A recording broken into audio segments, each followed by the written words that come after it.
سلام خدمت همه دانش آموزان عزیز، زبان آموزان عزیز، هر جایی که هستین. امیدوارم که خوب و سر حال باشین. امروز ما و شما از درس های الفابت خلاص شدیم. الفابت یاد گرفتیم. 4 درس بود. امیدوار هستم که همه اونها را دقیق خوانده باشین. اگر نخواندین میتونیم که در چینل یوتیوب ما برین و اونجا هست و کلگیشان باز هم مرور بکنین. لطفا هیچ درس از دست ندین، چون درس مثل زنجیر است. اگر یک زنجیر خطا بخوره میفته، کلگیشان خطا میخوره، نابود میشه. پس درس هم جدی بگیریم اگر میخواین که زبان یاد بگیریم. امروز ما روی سه تا حرف میزنیم. این سه تا چیست؟ یک سابجکت است، یکی ورب است، یک آبجکت است. دوستای عزیز لطفاً لایک کنین، سابسکرایب بکنین که ما تشویق شویم، چون وقت خودم میگذرانیم، تدریس میکنیم. وقتی که شما سابسکرایب میکنین ما تشویق میشیم که اینمی کار ادامه بدیم. اما زمانی که شما سابسکرایب نمیکنین، لایک نمیکنین، من میگم این کار من پس مفید نیست و ناامید میشم و کار من ادامه نمیتون. پس اگر دوست دارین درسای ما را لطفاً لایک کنین و سابسکرایب کنین. خب سابجکت فاعل. در زبان فارسی ما شما چی میگیم؟ فاعل. ورب فعل. آبجکت مفعول.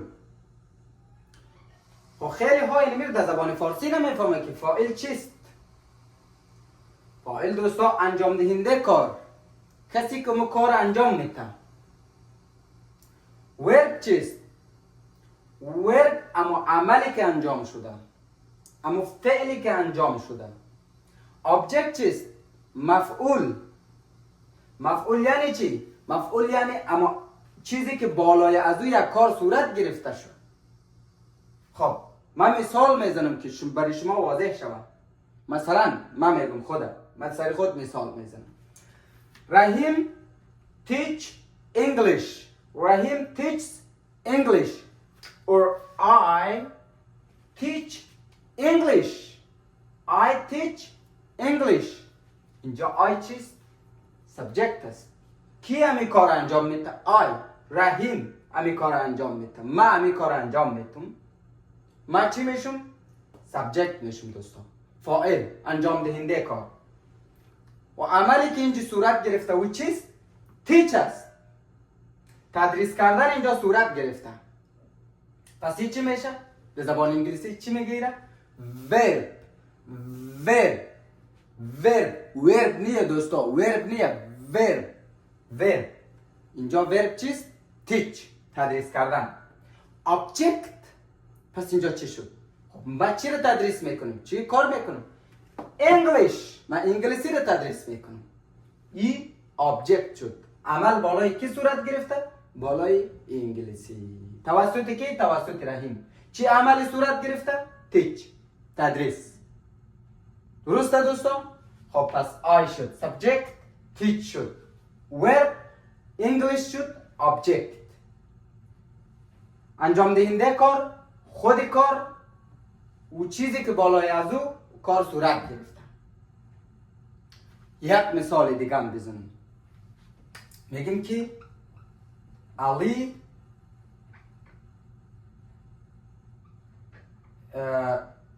eats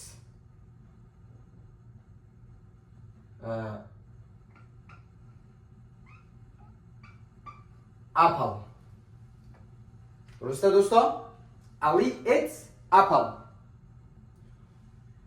علی اینجا چیست دوستا؟ فعل است. چی؟ فاعل است. علی فاعل است، انجام دهنده کار است.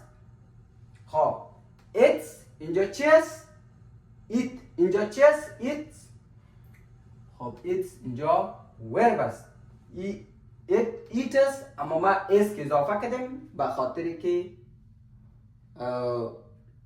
دومین شخص مفرد همیت کار میشه سرشان. فهمیدین؟ اس و اس اضافه میشه.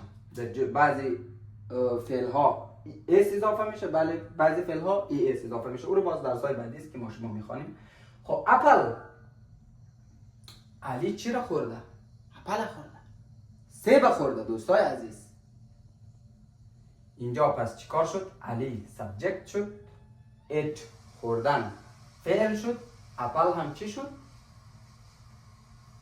اپل هم چی شد؟ مفعول.